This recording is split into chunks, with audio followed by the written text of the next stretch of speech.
Di tengah pesatnya arus modernisasi, masih banyak orang-orang yang hidup dengan mempertahankan budaya leluhur mereka di negeri ini. Mereka mempunyai kemiripan satu sama lain, seperti menjunjung norma serta adat istiadat yang diwariskan para leluhurnya.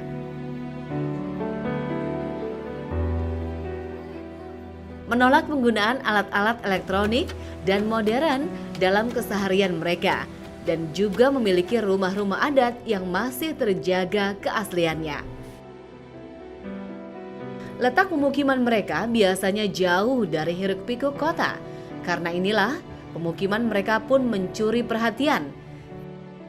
Kini bagi banyak orang, berlibur ke kampung adat adalah pilihan yang tepat untuk lebih mengenal kekayaan leluhur tanah air. Salah satunya adalah Kampung Adat Naga di Desa Neglasari, Tasikmalaya. Letaknya yang berada di lembah bukit membuat akses ke Kampung Naga membutuhkan cukup waktu. Namun dari kejauhan pun sudah terlihat bila Kampung Naga merupakan sebuah kampung adat yang masih lestari. Di sini penduduknya beragama Islam, namun sebagaimana masyarakat adat lainnya, mereka juga sangat taat memegang adat istiadat dan kepercayaan nenek moyangnya. Mereka tak tahu sejarah asal-usul Kampung Naga itu sendiri, istilahnya parem obor, atau dalam bahasa Indonesianya matinya penerangan, yang diartikan ketidaktahuan warganya sendiri akan asal-usul kampungnya.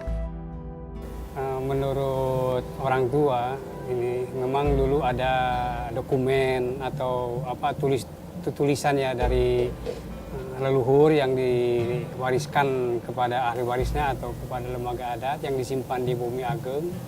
Itu satu bangunan yang tempat timbunan pusaka. Namun pada tahun 1956 Kampung Naga itu dibakar oleh DITII. Nah, semuanya musnah, ya, termasuk ada satu bayi yang tidak bisa diselamatkan. Jadi untuk sejarah kami itu paremun obor, istilah orang tua, atau kehilangan jejak.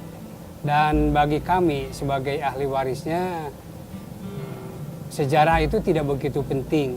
Ya, yang paling penting adalah tradisi atau apa yang dilakukan oleh leluhur itu harus dijaga, harus terus dilakukan, gitu, untuk menjaga keberadaan atau eksistensi Kampung Naga itu harus melestarikan kearifan lokalnya.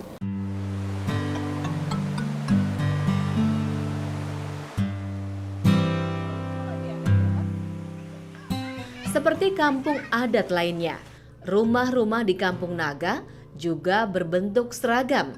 Rumah berbentuk panggung ini terbuat dari bambu dan kayu dengan atap dari daun nipah, ijuk atau alang-alang. Ada 110 rumah adat dan 3 bangunan untuk umum seperti balai pertemuan, lumbung padi, serta masjid yang berdiri di areal seluas 1,5 hektar ini. Tentu saja, ada aturan yang harus dipatuhi soal rumah adat. Seperti rumah-rumah di sini harus menghadap ke utara atau ke sebelah selatan dengan memanjang ke arah barat dan timur. Dinding rumah pun harus dari bilik atau anyaman bambu dengan anyaman sasak. Rumah tidak boleh dicat, kecuali di kapur atau di meni. Serta bahan rumah juga tidak boleh menggunakan tembok, walaupun mampu membuat rumah tembok. Penduduk yang merasa mampu tidak dilarang membangun rumah bertembok, asalkan dibangun di luar Kampung Naga. Meski demikian, status sebagai warga Kampung Naga tidaklah hilang. Dan memang dalam kenyataannya, mereka menjalani hidup rukun berdampingan, tanpa ada sekat pemisah status keduanya. Seperti lazimnya kampung adat yang ada di negeri ini, listrik di Kampung Naga juga tidak diperkenankan hadir. Bagi warga, ini adalah salah satu cara untuk menjaga tradisi para leluhurnya.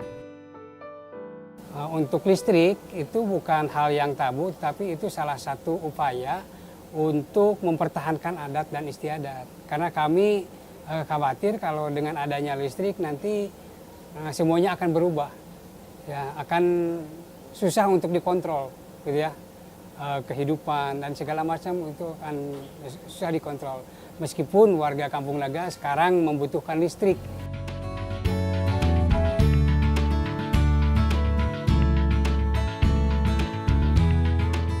Ya, tak heran bila kampung adat kini banyak mencuri perhatian orang kota yang ingin mengasingkan diri dari rutinitasnya.